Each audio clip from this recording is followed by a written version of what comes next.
자, 입체환지 채물정권 보관조 입체환지. 자, 입체환지는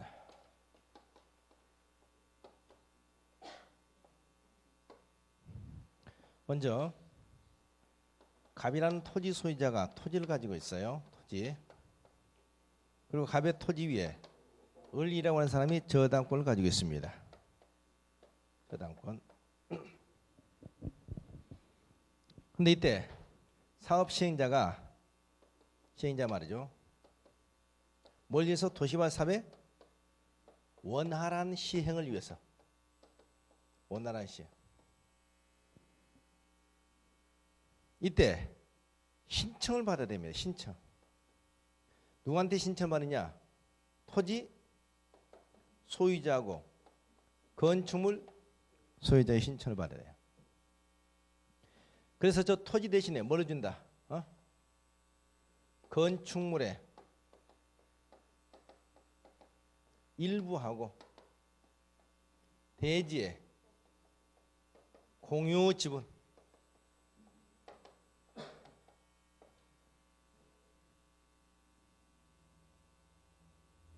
저 토지 대신에 건축물 일부하고 대지의 공유 지분을 주는 것을 우리가 입체환지 처분이라고 합니다. 자, 그러면 여기서 하나씩 다시 정리해 보면 입체환지는 토지 대신에 뭘로 준다? 건축물의 일부.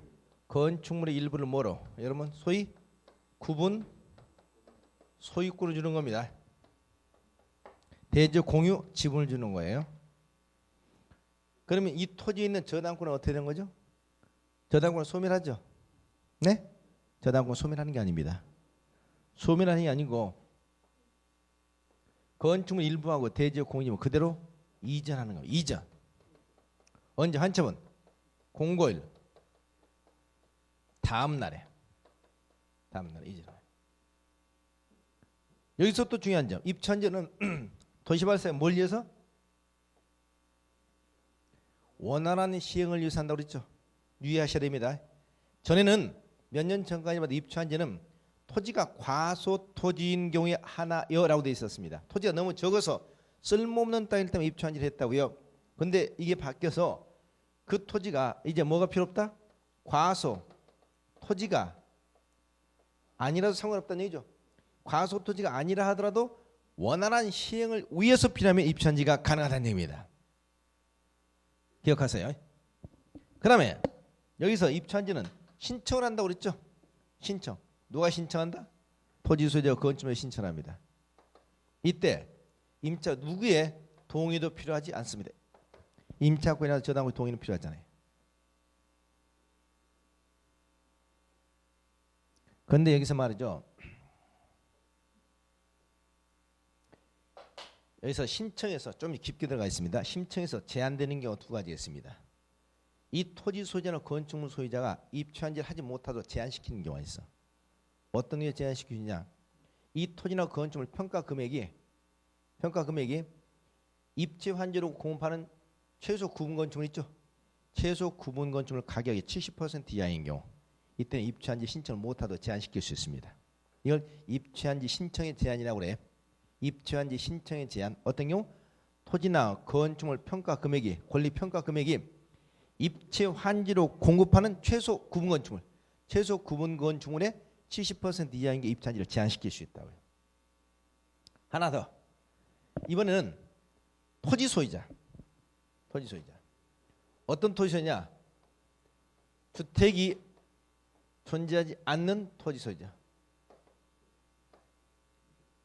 주택이 없는 토지 소유자가 입체환지 신청하는 경우입니다. 생각해 보세요. 그 토지 위에 주택이 있었다면 상관이 없는데 토지에 주택이 없었어. 주택이 없었는데도 불구하고 입체환지를 나 아파트 주세요 하고 토지소유자 무조건 신청하면 그 토지소유자 아파트를 무조건 줘야 되냐는 겁니다. 그 땅이 무슨 땅인데? 직권이 많은 땅인데 이런 경우 있을 수 있거든요. 그래서 주택이 존재하지 않는 토지 소유자, 주택이 존재하지 않는 토지 소유자가 입체환지를 신청할 수 있는 경우 두 가지입니다. 첫째, 그 토지의 면적이 국토교통부 장관이 정하는 규모 이상인 경우 하나. 예를 들면 국토교통부 장관이 주택이 없는 토지는 면적이 60제곱미터 이상일 때 입체환지 신청할 수 있다는 규정을 60제곱미터 이상이 넘어야 돼요. 두 번째, 면적이 국토교통부 장관청은 면적 이하 못 된다 하더라도 그 토지의 평가 금액이 입체 환지로 공급하는 최소 공동주택 있죠. 최소 공동주택 공급 예정 가격 이상인 경우. 예를 들면 면적은 거기에 미치 못하는데 이 토지 가격이 1억짜리야. 근데 이번 입체 환지로 공급하는 최소 아파트가 23평 아파트인데 이게 8천만 원이다. 그런 경우는 공급할 수가 있습니다. 자, 이제 문제 풀이하면 나올 거야. 그래서 여기서 주택이 존재하지 않는 토지 소유자가 입체 환지를 신청할 수 있는 경우는 두 가지다. 첫째 뭐라고요? 국토교통부 장관이 정한 면적 이상인 경우하고 두 번째 그 토지의 권리 평가 금액이 입체 환지로 공급하는 최소 공동주택 공급 예정 가격 이상인 경우 이렇게 기억하시기 바랍니다. 이건 이제 작년에 전부 다 개정된 것들이고 그래서 뭐 문제집에서는 거의 나오지 않았던 문제야 전혀. 맞지? 자, 그다음 문제는 뭐냐? 여러분 건축물하고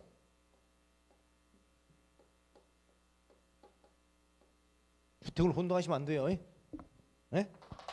입체환지는 토지 대신에 뭘 주는 거다? 건축물 일부를 준다고 그랬어요. 건축물 아파트 준다는 얘기 아니야.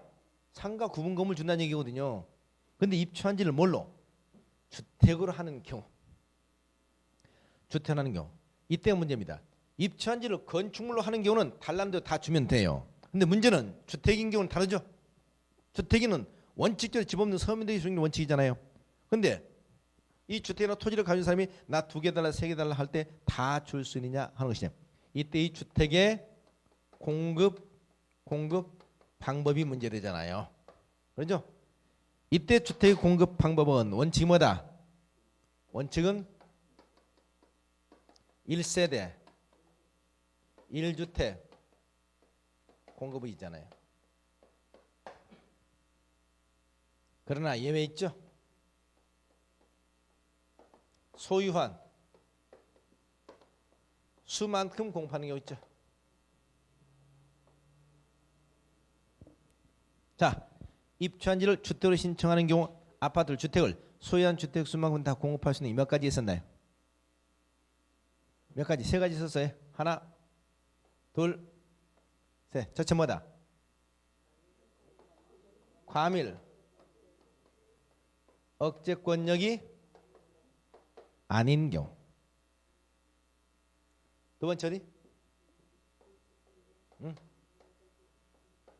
근로자, 숙소나 기숙사. 세 번째 어떤 경우?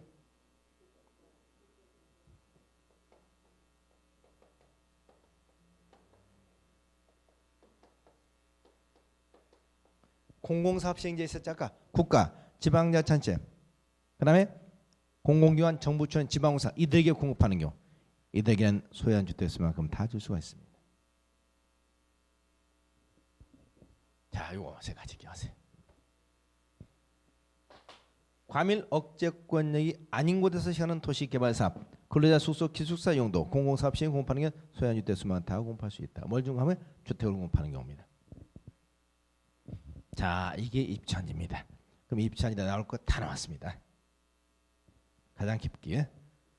그래서 올해는 입체 환지는 환지 부지정점을 3문제가 꼭 나올 거다. 그래서 가장 깊게 들어간 거니까 여기까지 기억하시면 되겠습니다. 자, 이렇게 해서 이제 환지를 작성했죠. 그럼 뭘 봐야 돼? 환지 계획. 환지 계획 뭘 해야 된다? 인가를 받아야 되죠. 여러분 환지 계획 인가는 누구한테 받아? 아까 인가 3개 나온다고 했죠. 조합 설립 인가하고 실시 계획 인가는 누구한테? 지정권자. 환지 계획 인가는 누구한테? 특별자치 도지사 또 누구? 시장, 군수, 구청장에게 맞습니다. 특별자치 시장만 개발법에서는 안 나온다고 그랬죠? 세종시만. 누구만? 비행정청인 사업 시행자만. 중요한 점은 여러분 도시개발 사업 시행자는 환지계획을 작성해서 특별자치도지사, 시장군수, 구청 인가를 받는다. 그러면 틀려요. 에? 왜? 특별자치도 시장군수, 구청이 제일 말단 행정관청이잖아요. 원래 기초자치단체 장이죠. 단 기초자치단체 장이 없는 제주도는 제주도지사잖아요. 그러면 제일 말단 행정관청 인가를 하고 있기 때문에 행정관청 인가를 받는다 만다? 몇 호? 1호 국가지방자치단체 왜 안 받는다고요? 그래서 꼭 함정이 도시개발사업시행자는 환지계획을 작성해서 특별자치도지사 시장구수구청 인가를 받는다. 그러면 틀려요. 도시개발사업시행자 환지계획을 작성해서 누구한테? 비행정관청만. 비행정관청인 사업시행자는 특별자치도지사 시장구수구청 인가를 받는다. 꼭 기억하시 바랍니다. 그래서 조합 설립 인가하고 실시계 인가는 누구한테? 지정권자. 환지계 인가는 누구한테? 특별자치도지사 시장군수구청장에게. 특별자치도지사 시장군수구청장에게. 이렇게 기억하시 바랍니다. 자, 이렇게 환지 인가가 되면 이제 사업 시행에 들어가죠. 사업 시행. 사업 시행에 들어가고 공사가 종료되면 그 다음에 어떻게 되나 보세요. 이 절차 바뀝니다. 이 순서 잘 기억하셔야 돼. 아까는 자 시설사업과 개발사업에서 수용방법을 시행했던 공사료 보고, 준공검사, 공사료 공고 이렇게 끝났죠. 여기 보세요. 공사 완료 공고가 먼저 나와요. 공고가. 공고. 그리고 그 내용을 주민들에게 보세요. 이거 누가 한다? 아까 공사료 공고 사업이 다 끝나고 아까 뭐 준공검사 지정권자 했죠. 여기 누가 사업 시행자가 하는 거 이걸.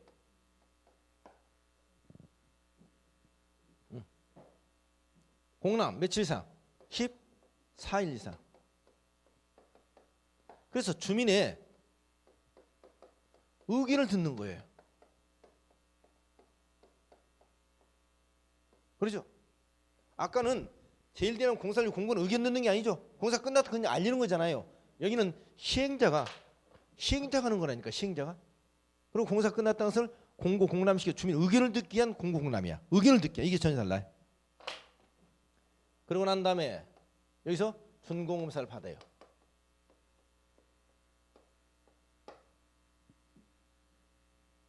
그렇죠? 준공검사를 누구한테? 지정권자한테.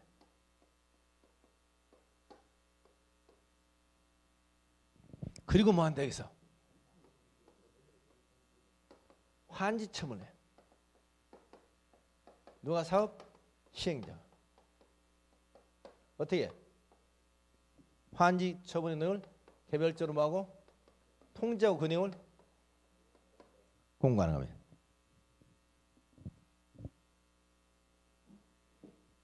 자, 여기서 보세요. 여기는 공사를 공고가 먼저 나오죠. 공사를 공고, 그리고 준공검사, 환지처분, 공고 이렇게 나와있죠. 이때 이 환지처분을 언제 한다고 그랬습니까? 여기 준공검사를 받은 날부터 얼마 이내? 60일 내에 합니다.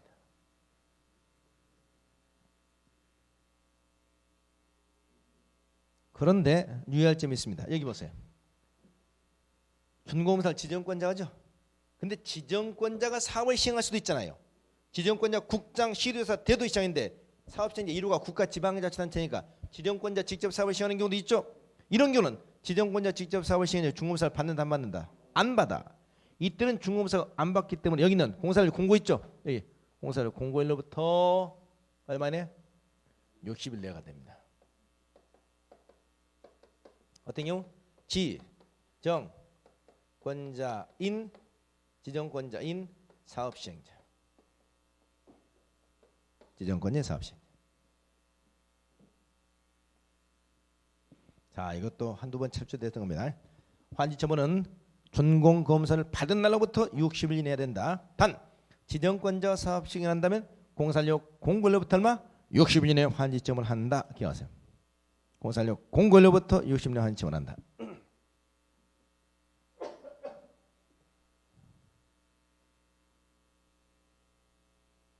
그러면 환지처분은 공고를 하죠. 그러면 공고하게 되면 이 공고일 언제부터? 다음 날로부터 다음 날로부터 이제 법적 효가 발생하는 거죠.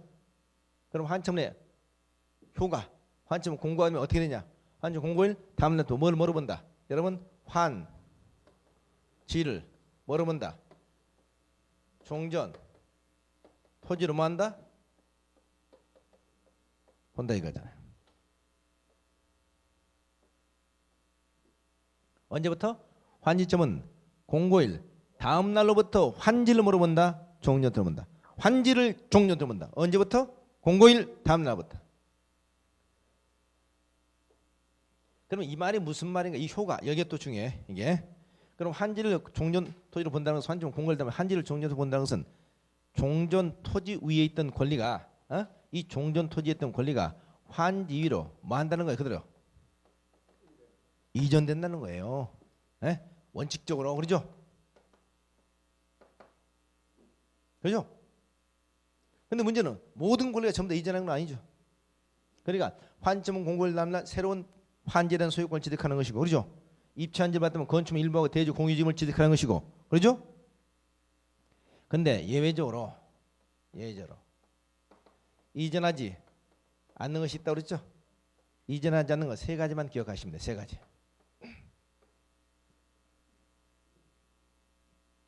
뭐가 이전 안 하죠? 첫째, 환지, 아까 부지정, 토지 위에 있는 권리. 환지, 부지정, 토지 위에 있는 권리. 아까 토지 소유자가 떠날 때 임차권자 동의해 줬잖아요. 임차권자 말하는 거죠. 이거 어떻게 된다? 소멸한다고 그랬죠? 언제 소멸한다? 소멸은 언제나 환점은 공고일이 끝나는 때 소멸합니다. 끝나는 때. 두 번째 뭐다? 지역권이죠. 지역권은 어떻게 됩니까? 원칙은 종전 토지의 존속. 지역권은 이전하지 않는 거죠. 단 행사할 이익이 없는 지역권은 뭐한다? 소멸. 행사할 이익이 없는 지역권만 소멸합니다. 언제? 환점은 공고일이 끝나는 때. 그래서 지역권 절대 이전하지 않습니다. 그다음 마지막 세 번째, 행정상, 재판상 처분이죠. 처분이 어떻게? 종전 토지 뭐 하는 거? 종전 토지 뭐 하는 거? 전속하는 거. 행정상 처분, 재판상 처분에서 종전 토지 뭐 하는 거? 전속하는 거. 전속하는 것은 이건 뭐 한다?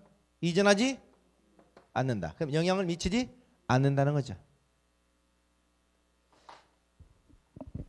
자, 그럼 행정상 처분, 재판상. 자, 행정상 처분 중에서 이전하지 않는 거 볼까요? 행정상 처분 이전하지 대표 용도지역 절대 이전 안 하죠. 아까 뭐 공직법상 사업 인정고시, 공익서 사업 인정고시라든가 그러죠. 이전 안 하죠. 재판상 처분 어떤 이전하지 않죠? 출입 금지 가처분, 여기 출입하지 마라. 증거 보전 처분 이런 이전하지 않죠. 그러나 유의할 점, 이전하는 것도 있다는 거죠. 전속하지 않는 것은 이전합니다. 전속하지 않는 것은 이전한데 전속하지 않는 게 뭐가 있다? 경제적 가치를 목적으로 하는 재판상 처분. 뭐라고요? 경제적 가치를 목적으로 하는 재판상 처분은 이전합니다. 예를 들면 압류, 가압류, 처분금지 가처분. 압류, 가압류, 처분금지 가처분 이런 것도 이전한다 하는 겁니다. 이전한다. 아셨죠? 압류나 가압류는 항상 이전해요. 예? 압류나 가압류는 항상 이전한다고요. 근데 가처분은 말이죠. 이전하는 것도 있고 이전하지 않는 것도 있어요. 이 가처분이 경제적 가치를 목적으로 하는 가처분, 아까 처분금지 가처분 이런 것은 이전해. 그러나 여러분 경제적 가치를 목적으로 하지 않는 가처분 있죠. 증거보전 처분. 다시 한번 건축금지 가처분, 건축금지 가처분 이런 처분은 이전 안 합니다. 그래서 이전하지 않는 거 세 가지 있다. 첫째 뭐라고? 환지, 부지정, 토지유의 권리, 지역권, 행정상, 재판상, 종료 토지에 전속하는 이전하지 않는다. 이 환점을 효과합니다. 그리고 이게 환점은 공고일 다음 날 또 뭐가 되죠? 도시 개발 구역이 해제가 뭐가 돼? 간주되잖아. 아까 수용방식은 공사한료 공고일의 다음 날, 환지방식은 환지청은 공고일 다음 날 개발이 해제 간주되죠.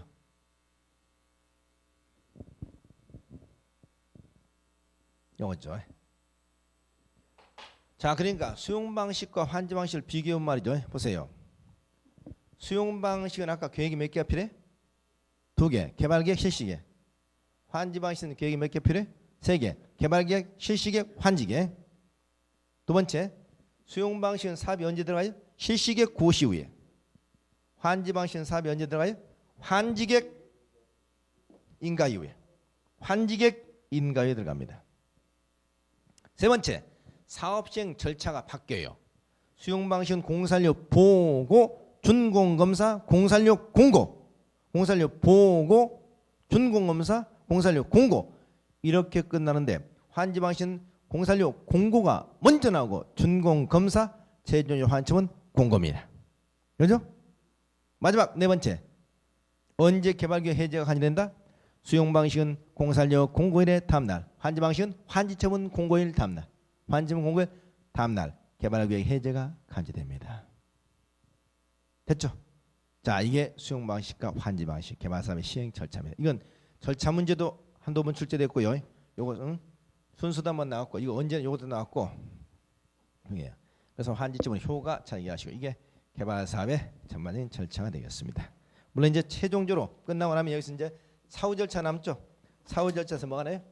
여기서 뭐 청산이라고 하는 문제, 그다음에 등기라는 문제 남죠. 보겠습니다. 청산금. 도시개발법상 청산금하면 항상 여러분 두 가지로 나눌 수 있어야 돼요. 도시개발법상 청산금은 본래 의미의 청산금은 뭐냐? 과부족에 대한 청산금이야. 과부족. 과부족은 증환지 가만지죠. 더 주거나 줄여주거나 이걸 갖다 과부족 청산금입니다. 이 청산금하고 환지, 부지정 처분에 대한 청산금을 항상 나누셔야 된다고요. 그럼 아무런 얘기 없으면 청산금은 과부족에 대한 청산금을 말하는 겁니다. 자, 그러면 저 보세요. 도시개발법상 청산금은 언제 결정한다? 환지, 처분, 시 결정해서 언제 확정된다? 환지, 처분, 공고일 다음 날에 확정됩니다. 따라서 환지, 처분, 공고일 다음 날로부터 지급, 징수할 수 있는 것이 원칙입니다. 단 환지, 부지정 처분에 대한 청산금은 언제 결정한다? 교부, 시 결정합니다. 교부, 시 결정해. 근데 그 교부를 언제 할 수 있어? 환지, 처분 전이라도 할 수 있죠. 그래서 환지, 부지정 처분에 대한 청산금은 교부시 결정한다. 그 교부나 환점은 전이라도 가능하다. 이렇게 보세요. 하나 더. 청산금은 여기 보세요. 도시개발 사업 시행자는 도시개발 사업 시행자 청산금을 강제 징수할 수 있죠. 도시개발 사업 시행자는 청산금을 강제 징수할 수 있죠. 항상 기억해야 할 것이 강제 징수는 행정관청의 권한인 점을 기억하셔야 돼. 그럼 행정관청, 국가, 지방지 1호밖에 없잖아요. 사업시행자 12가지 중에서 1호만 행정관청, 나머지 전부 다 비행정관청이야. 그러니까 2호에서부터 12호 사업시행 강제 할 수 있어 없어? 없다고요. 그럼 반드시 어떻게? 도시개발 사업시행자 중에서 행정관청의 사업시행자는 국세 또는 지방세 체납 처분에 따라서 청산금을 강제 징수할 수 있다. 단 비행정관청의 사업시행자는 누구에게? 여기 제일 말단 특별자치, 도지사, 시장, 군수, 구청장의 청산금 강제 징수를 위탁할 수 있고 특별자치, 도지사, 시장, 군수, 구청장의 지방세 체납 처분에 따라서 청산금을 강제 징수한 후 위탁 수수료를 징수 금액의 항상 몇 프로? 4%를 지급하게 된다. 이렇게 기억하셔야 됩니다. 그러니까 조합은 다시 한번 바꿔보겠습니다. 조합은 청산금을 강제 징수할 수 있다. 맞다 틀리다? 틀렸잖아요. 조합은 행정관청이 아니죠. 그래서 조합은 행정관청이 아니기 때문에 조합은 누구한테? 특별자치, 도지사, 시장군, 수구청 강제를 위탁할 수 있다. 그래서 특별자치, 도지사, 시장군, 수구청이 지방세 체납 처분에 따라서 청산금을 강제 징수하고 징수 수수료 몇 프로? 4%를 지급하게 된다. 이렇게 하셔야 됩니다. 자, 이렇게 해서 도시개발 사업시행자 청산 나왔습니다. 청산. 그럼 등기 나오죠. 환지 등기. 자, 여러분 보세요. 도시개발법상 새로운 환지 토지에 대한 소유권을 취득하는 시점은 언제입니까?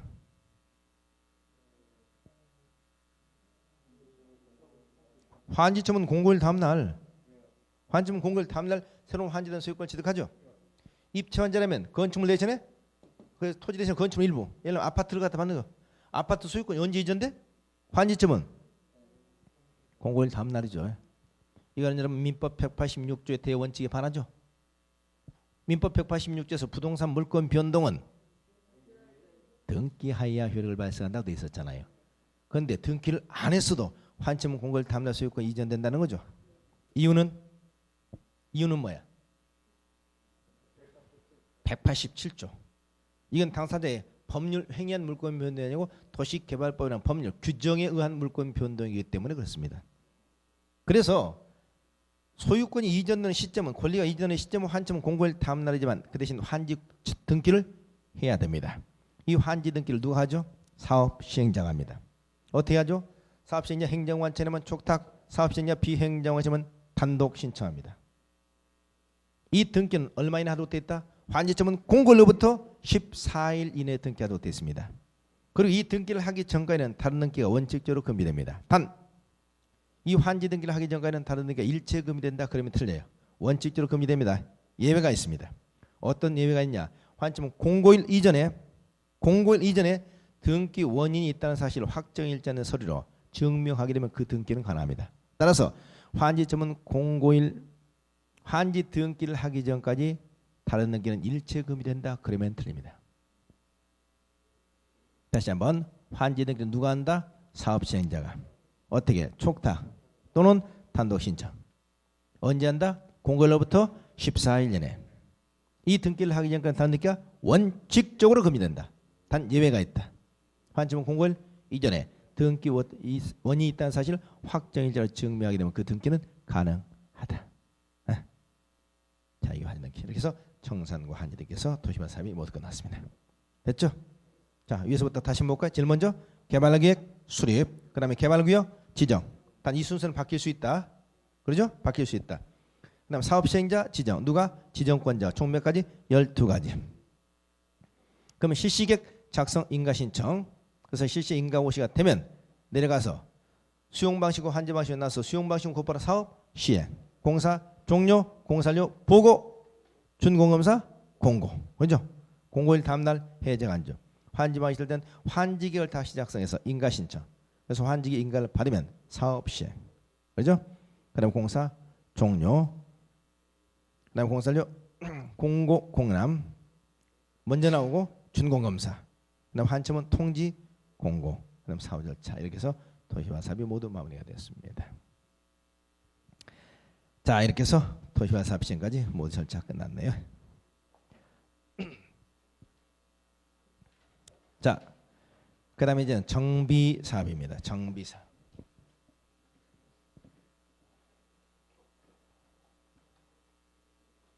가장 복잡한 사업은 정비사업이죠. 이제 그렇죠?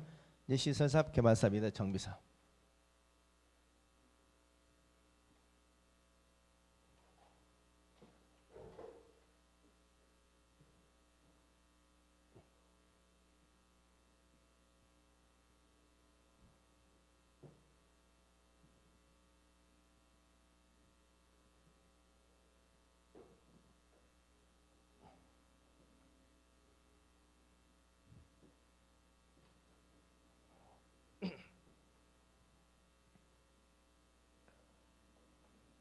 자,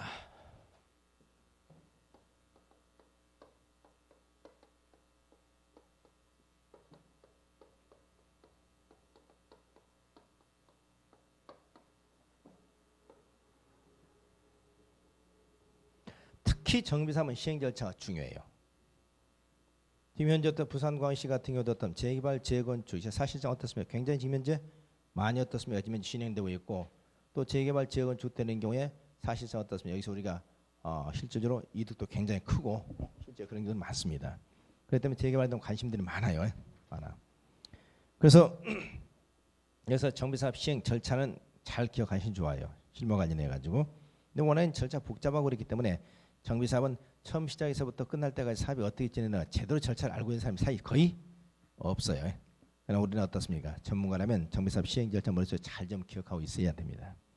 우리가 전에 모르게 수업 중에도 그런 얘기를 했습니다만은 우리가 토지를 사고 팔고 할 때 평당 얼마 합니까? 이런 거 물어보지 말라고 그랬죠. 재개발, 재건축도 마찬가지입니다. 재개발, 재건축이 진행되는 과정에서 대뜸 나에게다 단독주택 하나 매수해가지고 분양받겠다. 소위 우리가 지분 투자한다고 그러죠. 단독주택을 하나 매수해가지고 아파트 분양받으려고 단독주택 사러 갔는데 대뜸 얘기봐 제가 말한다 재건축한다 이거 대뜸 물으면 이게 평당 얼마입니까? 이렇게 물으면 절대 안 됩니다. 땅은 평당 가격을 물어보지 않는 이유가 왜? 땅은 평당 가격이 중요한 것이 아니라 땅은 용도 지역에 따라서 투자 가치가 달라진다고 그랬잖아요. 용도 지역에 따라서 건폐율, 용적률 또 거기다 건축에서 건축물 종류가 달라지는 것이기 때문에 땅은 용도 지역을 알아야 되는 것이고 재개발 재건축에서 뭘 알아야 돼? 사업 시행 진행 절차를 알아야 돼. 자, 정비사업은 보통 우리가 정비구역이 지정이 돼가지고 사업이 끝날 때까지 서울을 기준으로 평균 11.8년, 평균 12년 이렇게 걸려요. 정비구역이 지정된 날로부터. 그럼 이렇게 긴 시간 동안 사업이 진행이 되기 때문에 섣불리 투자를 했다. 섣불리 은행에서 돈 융자 받아가지고 어떻습니까? 단독주택 하나 사놨다. 10년 동안 돈이 묶일 수도 있다는 얘기죠. 그러면 사실상 어떻습니까? 오히려 투자 가치가 떨어질 수도 있다는 얘기입니다. 그래서 항상 우리가 물어봐야 될 것은 어디야? 여기가 재개발한다, 재건축한다. 그럼 지금 단계가 어떤 단계입니까? 물어봐야 되죠. 조합 설립 인가가 떨어졌습니다. 사업 시행 인가가 나왔습니다. 관리 첨격 인가가 떨어졌습니다. 이렇게 하면 거기에 따라서 초기 단계일수록 지분값은 어떻다? 저렴하지. 저렴해. 그렇죠? 후반기로 갈수록 지분값은 높아지죠. 그 대신 후반기로 갈수록 리스크는 적어지는 것이고 초반기일수록 리스크는 큰 거잖아요. 큰 거야. 그러니까 초반기 단계 리스크가 클 당시는 지분값이 싼 것이고 리스크가 작으면 지분값이 높아지는 겁니다. 그리고 어떠서 우리가 재개발군에서 단독주택 하나 사겠습니다. 그랬더니 단독주택이 2개 남아 있습니다. 그래요? 얼마입니까? 요건 평당 1,000만 원이고요. 요건 평당 1,500만 원이에요. 이렇게 하면 상대방이 그 가격을 물어봤다니 2만 원 값이 1,000만 원짜리 사겠다는 얘기지. 똑같은 단독주택 또 평수 똑같이 그러죠. 그러나 그게 반드시 바람직하냐 아니란 얘기죠. 평당 1,000만 원짜리는 이제 정비구역이 지정된 것이고 평당 1,500만 원짜리는 관리처분기 인가가 떨어졌어. 그럼 관리처분 인가가 떨어지면 바로 사업이 들어간다는 얘기잖아요. 이런 경우 투자자 뒤역이 훨씬 더 높을 수 있다는 얘기잖아요. 근데 항상 재개발 재건축 중요한 것은 단계가 어떤 단계냐 물어봐야 됩니다. 그래서 상대방 얘기를 해줬습니다. 아, 조합수 인가 나왔습니다. 조합수 인가 나왔으면 여기까지 듣는데 문제는 뭐냐? 그 다음에 뭐가 시행돼? 그 단계를 또 내가 모르고 있어. 그러면 또 소용이 없죠. 아하, 조합수 인가 나왔으면 그 다음에 어떤 절차가 진행되었구나. 이걸 머릿속에 쫙 알고 있어야 돼요. 그래서 우리가 정비사업 시행 절차 굉장히 중요하다는 얘기입니다. 투자하는 데 있어서도. 그래서 시행 절차를 좀 자세히 설명해 보겠습니다. 우선 정비사업은 제일 먼저 정비 기본계를 수립하죠. 정비 기본계.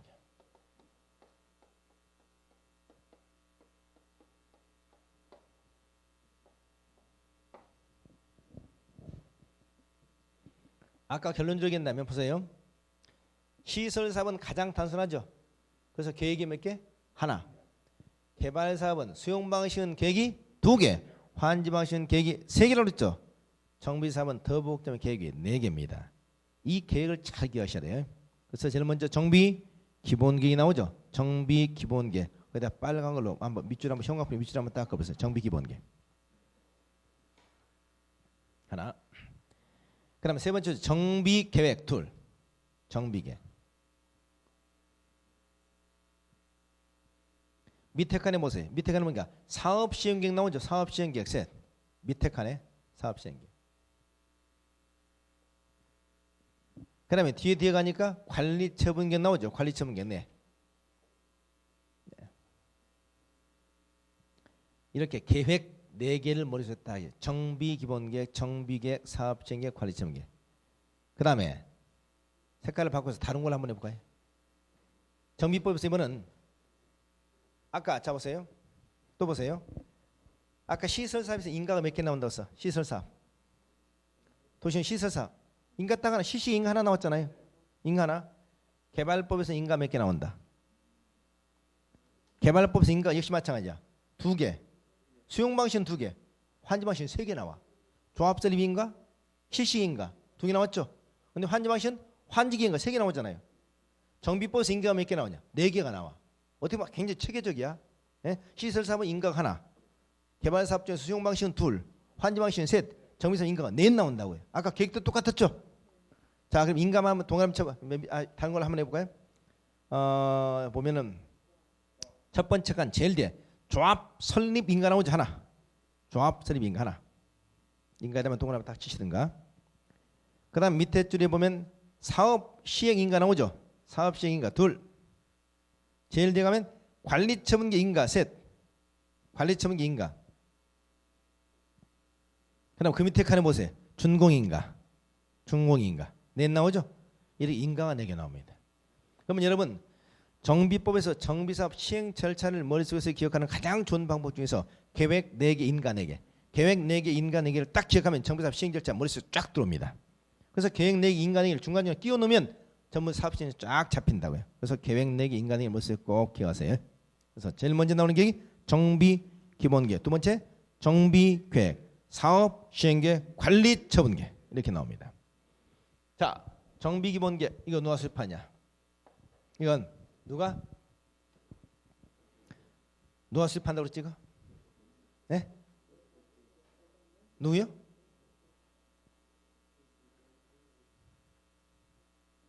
이거 정비 기본계획 누가 수립한다고 했어요? 잊어버리셨어요? 이렇게 했잖아요. 제가 도시의 도시의 장이라고 그래서 도시의 장. 원래 도시 그러면 시를 말하잖아. 시 그렇죠? 그럼 여기 보세요. 특별시, 광역시, 특별자치시. 근데 도시가 없는 제주도가 항상 들어가죠. 특별자치, 도, 시 5개. 이걸 도시라고 그래. 항상 앞으로 도시 그러면 5개. 특별시, 광역시, 특별자치시, 특별자치도 시. 이 도시에 장이 수립하는 게 정비기본계획이라니까요. 그렇죠? 그러니까 누구는 수립 못해? 군수는 수립 못해. 이건 역시 청사진이죠. 몇 년 단위? 10년 단위 수립하고 몇 년마다? 5년마다 재검토한 정비사업 전반의 청사진입니다.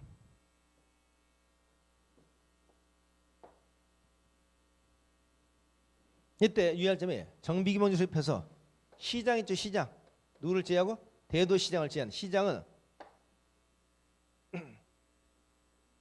누구한테?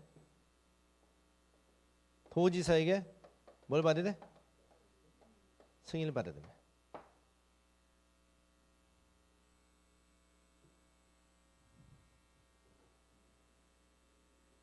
시장에 수립할 땐 대도시장은 안 받아요. 시장 수립할 때 도지사 승인 받아야 됩니다.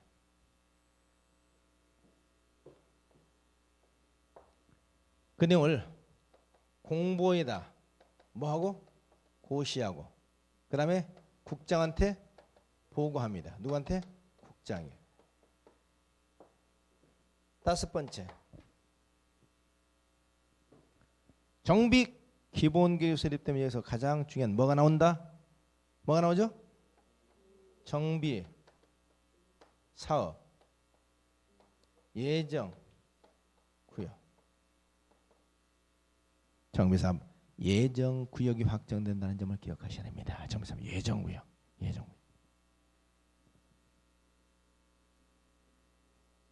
이게 정비기본계획입니다.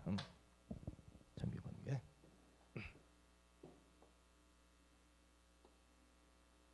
누가? 시장에 수립한다고요. 특별시장, 광역시장, 특별자치시장, 특별자치도시사, 시장. 시장은 좀 그러네. 도시의 장. 10년 전 수립하고 5년 만에 재검토예요. 시장은 누구한테? 도지사한테 수립 받습니다. 군수는 수립 안 합니다. 그게 정비기본 수립 정비사업 예정구역이 확정된다. 이렇게 얘기하시면 되겠습니다. 자, 그리고 지금 이 사업은 정비사업 시행 절차는 우리가 정비사업이 총 6개가 있죠. 6개 사업 중에 가장 복잡한 사업이 재건축 사업이죠. 재건축 사업을 중심으로 설명하겠습니다. 재건축 사업. 왜냐하면 재개발 같은 것은 안전진단이 안 나오죠. 그래서 가장 복잡한 재건축 사업을 기준으로 하겠습니다. 그래서 정비기본계획 정비사업 예정구역이 지정됐죠. 예정구역이 지정되면 그 다음에 여기서 뭐랬냐? 재건축은 우리가 재건축 준비입니다. 안전진단이 여기서 나옵니다.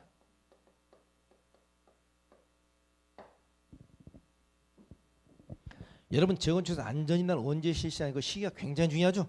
그런데 안전진단이 언제 시행된지 실시를 갖다 정확하게 우리가 잘 모르고 있습니다. 이 안전진단은 뒤에 뭐가 나와? 정비계획 나오죠. 정비계획을 수립하기 위해서 안전진단 실시하는 거야. 정비계획을 수립하기 위해서. 그래서 안전진단 여기서 나오는 겁니다. 그래서 안전진단은 무슨 사업에서만? 재건축 사업에서만 시행 필요한 것이고, 안전진단 대상은 단지 있죠. 단지 내 뭘 대상으로? 건축물을 대상으로 합니다. 건축물. 유의할 점은 말이죠. 전에는 단지 내 공동주택인 경우에 하나여라고 돼 있었어요. 공동주택. 그러니까 단독주택은 안전진단 대상이 아니었습니다. 상가 아니었습니다. 지금은 단지 내 건축물로 바뀌었어요. 단지 내 건축물. 단지 내 건축물에서 언제나 안전진단 실시하는 건 아니죠. 기억나시나요?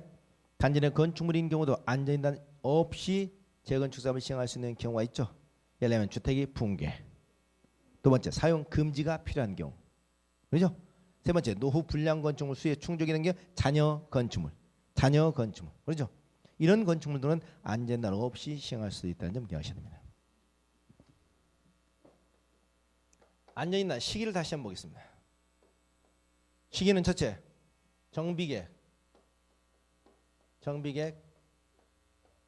수립 시기가 뭐 있을 때? 토래한 때. 정비계획 수립 시기가 되면 정비계획 수립할 거냐 안 할 거냐 이걸 하기 위해서 거죠. 아니면 두 번째 뭐예요?